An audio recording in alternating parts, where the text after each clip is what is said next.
Hi കൂട്ടുകാരെ, എല്ലാവർക്കും പുതിയ വീഡിയോയിലേക്ക് സ്വാഗതം. ഇന്ന് സ്റ്റാൻഡേർഡ് ഫിഫ്ത്തിലെ വിത്ത് ദ ടൈം അതിലെ ബിഫോർ നൂൺ ആൻഡ് ആഫ്റ്റർനൂൺ എന്ന പാഠഭാഗമാണ് പരിശോധിക്കുന്നത്. ബിഫോർ നൂൺ ആൻഡ് ആഫ്റ്റർനൂൺ ഇവിടെ സെപ്പറേറ്റ് ആയിട്ട് എ എം പി എം നമ്മളെ പഠിപ്പിക്കുന്നുണ്ട്. നമ്മൾ സ്റ്റാർട്ടിങ്ങിൽ തന്നെ എ എം പി എം വെച്ചിട്ടാണ് എഴുതി തുടങ്ങിയത്. എന്നിരുന്നാലും ഒന്നുകൂടെ നമുക്ക് മനസ്സിലാക്കാം എന്താണ് എ എം, എന്താണ് പി എം. മിഡ് നൈറ്റ് മുതൽ നൂൺ ടൈം വരെ, അതായത് രാത്രി 12 മണി മുതൽ ഉച്ചയ്ക്ക് 12 മണി വരെ വരുന്ന എല്ലാ ടൈമും സൂചിപ്പിക്കുന്നത് എ എമ്മിലാണ്. പിന്നീട് നൂൺ ടൈം 12 മണി മുതൽ രാത്രി 12 മണി വരെ വരുന്ന എല്ലാ ടൈമിനെയും സൂചിപ്പിക്കുന്നത് പി എമ്മിലാണ്. ഇവിടെ നോക്കാം, ഒരു ചാർട്ട് തന്നിട്ടുണ്ട്. 7 in the morning. 7 in the morning എന്ന് പറയുമ്പോൾ ഉച്ചവരെയുള്ള ടൈമിനെ നമ്മൾ സൂചിപ്പിക്കുന്നത് എന്താണ്? എ എം വെച്ചിട്ടാണ്. അപ്പോഴെന്തായിരിക്കും ഇവിടെ വരേണ്ടത്? 7 AM ആണ്. 7 in the evening. 7 in the evening എന്ന് പറയുമ്പോൾ എന്താണ്? അത് രാത്രിയാണ് അല്ലെ, ഉച്ചയ്ക്ക് ശേഷമാണ് വരുന്നത്. അപ്പൊ അവിടെ എന്ത് സൂചിപ്പിക്കും? 7 PM കൊണ്ട് സൂചിപ്പിക്കാം. 9 ഇൻ ദ നൈറ്റ്. രാത്രി 9 മണിക്ക് എന്താണ്? പി എം വെച്ചിട്ട് തന്നെയാണ് സൂചിപ്പിക്കുന്നത്. 9 PM എന്ന് എഴുതാം. 5 in the evening. 5 in the evening എന്ന് പറയുമ്പോൾ ഉച്ചയ്ക്ക് ശേഷമാണ് വരുന്നത്. അതിനെ എന്ത് ചെയ്യാം? നമ്മൾ 5 PM എന്ന് എഴുതാം. പിന്നീട് 11:30 in the morning. 11:30 in the morning എന്ന് പറയുമ്പോൾ ഉച്ചയ്ക്ക് മുൻപാണ് അല്ലെ. അപ്പോൾ നമുക്ക് എന്ത് എഴുതാം? 11:30 AM എന്ന് എഴുതാം. ഓക്കെ, ഇവിടെ 6 PM എന്ന് പറഞ്ഞിട്ടുണ്ട്. 6 PM എന്ന് പറഞ്ഞാൽ എന്താണ്? ഉച്ചയ്ക്ക് ശേഷമാണ്. അതുകൊണ്ട് 6 ഇൻ ദ ഈവനിങ് എന്ന് എഴുതാം. 4 AM എന്ന് പറയുമ്പോൾ ഏർലി മോർണിംഗിനെയാണ് സൂചിപ്പിക്കുന്നത്. അപ്പോൾ 4 ഇൻ ദ മോർണിംഗ് എന്ന് എഴുതാം. 11:30 PM. 11:30 PM എന്ന് പറയുമ്പോൾ 12 മണിയാകാൻ എന്താണ്? രാത്രി 12 മണിയാകാൻ അരമണിക്കൂറാണ് ബാക്കിയുള്ളത്. അപ്പോഴെന്താണ്? നമുക്കിവിടെ എഴുതാം 11:30 ഇൻ ദ നൈറ്റ്.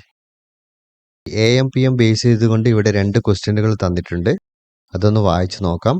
ആദ്യത്തെ ക്വസ്റ്റ്യൻ എന്താണ്? ഒരാള് യാത്ര പുറപ്പെടുകയാണ്. എവിടെ നിന്നാണ്? തിരുവനന്തപുരത്ത് നിന്ന് യാത്ര ചെയ്തിട്ട് ഹൈദരാബാദിൽ എത്തിച്ചേരുകയാണ്. ഇവിടെ ശ്രദ്ധിക്കേണ്ട ഒരു കാര്യം, ജനുവരി 7 യാത്ര പുറപ്പെടുന്നത്. എത്തിച്ചേരുന്നത് എത്രയാണ്? ജനുവരി 8 അതായത് പിറ്റേത്തെ ദിവസമാണ് അവർ ഹൈദരാബാദിൽ എത്തിച്ചേരുന്നത്. യാത്ര തുടങ്ങുന്നത് 8 AM യാത്ര തുടങ്ങുന്നത്. എത്തിച്ചേരുന്നത് 3 PM ആണ്. അപ്പോൾ അയാൾ യാത്ര ചെയ്ത ടൈമാണ് നമുക്ക് അറിയേണ്ടത്. ഇത് നമുക്ക് ഇങ്ങനെ കാണാം. ആദ്യം എന്താണ്? യാത്ര തുടങ്ങുന്നത് ജനുവരി 7 അല്ലേ. നമുക്കിവിടെ എഴുതാം ജാനുവരി 7 ജേണി തുടങ്ങുന്നത്. എപ്പോഴാണ് തുടങ്ങുന്നത്? 8 AM തുടങ്ങുന്നത്. അപ്പൊ നമുക്കിത് എന്ത് ചെയ്യാം? 8 AM തുടങ്ങി അന്ന് ഉച്ചയ്ക്ക് 12 മണി വരെയുള്ള ടൈം എത്രയാണെന്ന് നോക്കാം. നമുക്ക് കാൽക്കുലേറ്റ് ചെയ്യാൻ പറ്റില്ലേ? 8 നിന്ന് എത്ര കൂട്ടിയാലാണ്? 4 കൂട്ടിയാലാണ് 12 വരുന്നത്. അപ്പോൾ എത്രയാണ്? 4 hours എടുത്തിട്ടുണ്ടാവും 12 മണിയാവാൻ വേണ്ടിയിട്ട്. മനസ്സിലായില്ലേ? അതായത് ഉച്ചയ്ക്ക് 12 മണി. ഇനി നമുക്ക് നോക്കാം 12 PM. ഉച്ചയ്ക്ക് 12 മണി മുതൽ രാത്രി 12 മണി വരെ, 12 AM വരെ എത്ര മണിക്കൂറായിരിക്കും? 12 മുതൽ 12 വരെ എത്ര മണിക്കൂറാണ് വരുന്നത്? 12 മണിക്കൂറാണ് വരുന്നത് അല്ലെ. നമുക്കിവിടെ എഴുതാം 12 hours എന്ന് എഴുതാം. ഇവിടെ ജസ്റ്റ് വേണമെങ്കിൽ ഇങ്ങനെ ഒന്ന് കാൽക്കുലേറ്റ് ചെയ്ത് നോക്കിയാൽ മതി. അപ്പൊ ഇവിടെ 12 തുടങ്ങി 12 അവസാനിക്കുമ്പോൾ എത്രയാണ്? 12 hours ആണ് വരുന്നത്. അത് നമുക്ക് അറിയാവുന്ന കാര്യമാണ്. രാവിലെ 12 AM വരെ. രാവിലെ 12 AM എന്ന് പറഞ്ഞാൽ എന്തായി? 8th മോർണിംഗ് ആയി കഴിഞ്ഞു അല്ലെ. 12 AM ആവുമ്പോൾ 8th മോർണിംഗ് ആയി കഴിഞ്ഞു. അപ്പൊ പിന്നീട് നമ്മൾ കാൽക്കുലേറ്റ് ചെയ്യുന്നത് 8th ആണ്. എത്ര മണിക്കാണ് സ്റ്റാർട്ട് ചെയ്യുന്നത്? 12 AM സ്റ്റാർട്ട് ചെയ്യുന്നത്. എന്നിട്ട് എന്താണ്? 12 PM വരെ നമുക്ക് കാൽക്കുലേറ്റ് ചെയ്യാം. എത്ര മണിക്കൂറാണ്? 12 മണിക്കൂറാണ് അല്ലെ. രാവിലെ 12 മണി തുടങ്ങിയിട്ട് ഉച്ചയ്ക്ക് 12 മണി വരെ, അതായത് 8th ഓക്കെ. അപ്പോൾ എത്രയാണ്? 12 hours ആണ്. എത്തിച്ചേരുന്നത് എപ്പോഴാണ്? 3 PM എത്തിച്ചേരുന്നത്. അപ്പൊ നമുക്ക് വീണ്ടും കാൽക്കുലേറ്റ് ചെയ്യാം. 12 PM മുതൽ എത്രയാണ്? 3 PM വരെ എത്ര ടൈം ഉണ്ടെന്ന് നോക്കണം. 12 മുതൽ 3 വരെ എത്രയാണ്? 3 hours ആണ് വരുന്നത് അല്ലെ. ഇവിടെ നോക്കിക്കോളൂ, 12 നിന്ന് സ്റ്റാർട്ട് ചെയ്യുകയാണെങ്കിൽ 1 2 3 3 hours ആണ് വരുന്നത്. അപ്പൊ ടോട്ടൽ ട്രാവൽ എത്ര ടൈം ആയിരിക്കും? ടോട്ടൽ ടൈം നമുക്ക് നോക്കണമെങ്കിൽ കൂട്ടി നോക്കാം. എന്ത് ചെയ്യാം? ആദ്യത്തെ 2 12 നമുക്ക് ആദ്യം എഴുതാം. 12 + 12 പിന്നീട് എന്താണ്? ഒരു 4 hours ഉണ്ട്, പിന്നെ ഒരു 3 hours ഉണ്ട് അല്ലെ. 12 + 12 എത്രയാണ്? 24 ആണ്. 24 + 7 അല്ലെ. എത്രയാണ് വരുന്നത്? 31 വരുന്നത്. അപ്പോൾ എത്രയാണ്? ടോട്ടൽ ട്രാവൽ ചെയ്യുന്ന ടൈം എത്രയാണ്? 31 hours ആണെന്ന് മനസ്സിലാക്കാൻ കഴിയും. An office work from 9 AM to 5 PM. ഒരു ഓഫീസ് വർക്ക് ചെയ്യുന്നത് 9 മണി മുതൽ 5 മണി വരെയാണ്. അതിലുള്ള ഒരു എംപ്ലോയീസ് എന്താണ് ചെയ്യുന്നത്? 11 AM പുറത്തു പോയിട്ട് 1:30ക്കാണ് തിരിച്ചു വരുന്നത്. അപ്പോൾ അയാൾ എത്ര ടൈം വർക്ക് ചെയ്തിട്ടുണ്ടാവണം എന്നാണ് അറിയേണ്ടത്. ടോട്ടൽ വർക്കിംഗ് ടൈം എത്രയാണെന്ന് നോക്കാം അല്ലെ. ആദ്യം വർക്കിംഗ് ടൈം എഴുതാം. ഈക്വൽ ടു എത്രയാണ്? 9 AM ടു 5 PM. എത്ര ടൈം അയാൾ വർക്ക് ചെയ്തിട്ടുണ്ട് എന്ന് നമുക്ക് അറിയണം. അപ്പോൾ ഇവിടെ നമുക്ക് നോക്കാം. 9 ടു 12 PM വർക്ക് ചെയ്യുമ്പോൾ എത്ര അവേഴ്സ് ആണ്? 9 + 3 12 ആണ് അല്ലേ. അപ്പോൾ എത്രയാണ്? 3 അവേഴ്സ് ആണ്. ഇനി 12 മണി മുതൽ 5 മണി വരെ വർക്ക് ചെയ്യുന്നത്. അപ്പോൾ 12 to 5 എത്രയാണ്? 5 അവേഴ്സ് ആണ്. അത് നമുക്ക് ഇവിടെ എഴുതാം 5 അവേഴ്സ്. അപ്പോൾ ടോട്ടൽ എത്ര അവേഴ്സ് ആയിരിക്കും വർക്ക് ചെയ്തിട്ടുണ്ടാവുക? 5 + 3 8 ആണ് അല്ലേ.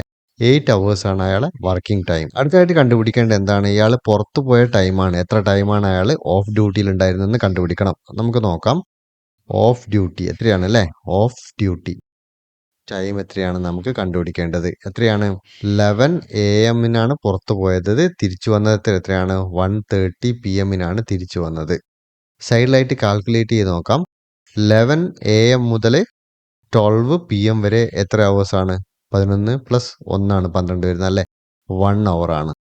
പിന്നീട് 12 PM ടു 1:30 PM എത്രയാണ്? 12 മുതൽ 1:30 എന്ന് പറയുമ്പോൾ എത്രയാണ്? 1 hour and 30 minutes ആണ് നമുക്കറിയാം. അപ്പോൾ ടോട്ടൽ അയാൾ പുറത്തു പോയിരിക്കുന്നത് 1 + 1 2 അല്ലേ. 1 + 1 + 30 minutes ആണ്. അപ്പോൾ നമുക്കറിയാം 2 hours and 30 minutes ആണ് അയാൾ പുറത്തു പോയിരിക്കുന്നത്. ഇവിടെ എഴുതാം 2 hours and 30 minutes. ഇനി നമുക്ക് കണ്ടുപിടിക്കേണ്ടത് എന്താണ്? അയാൾ വർക്ക് ചെയ്ത ടൈമാണ് അല്ലേ. നമുക്ക് നോക്കാം. Total working time equal to എന്ത് ചെയ്യണം?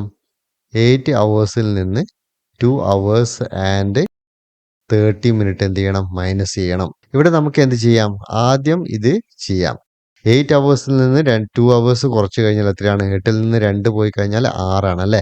അപ്പോൾ എന്ത് കിട്ടും? 6 hours കിട്ടും. 6 hours നിന്ന് എന്താണ് കുറയ്ക്കേണ്ടത്? 30 minutes ആണ് കുറയ്ക്കേണ്ടത്. സൈഡിൽ ചെയ്ത് നോക്കാം. 6ന് നമുക്ക് എന്ത് ചെയ്യാം? 5 hours നമുക്ക് എന്ത് ചെയ്യാം? സൈഡിൽ വയ്ക്കാം. ബാക്കി വരുന്ന 1 hours. 1 hours എന്ന് പറഞ്ഞാൽ എന്താണ്? 60 minutes ആണ് അല്ലേ. 60 minutes നിന്ന് എന്ത് ചെയ്യാം? 30 minutes നമുക്ക് മൈനസ് ചെയ്യാം. 30 minutes കിട്ടും അല്ലേ. അപ്പോൾ എത്രയാണ് ബാക്കി വരുന്നത്? 5 hours and 30 minutes ആണ്. അത് നമുക്ക് ഇവിടെ എഴുതാം. 5 hours and 30 minutes. അത്രയും ടൈമാണ് അയാൾ വർക്ക് ചെയ്തത്.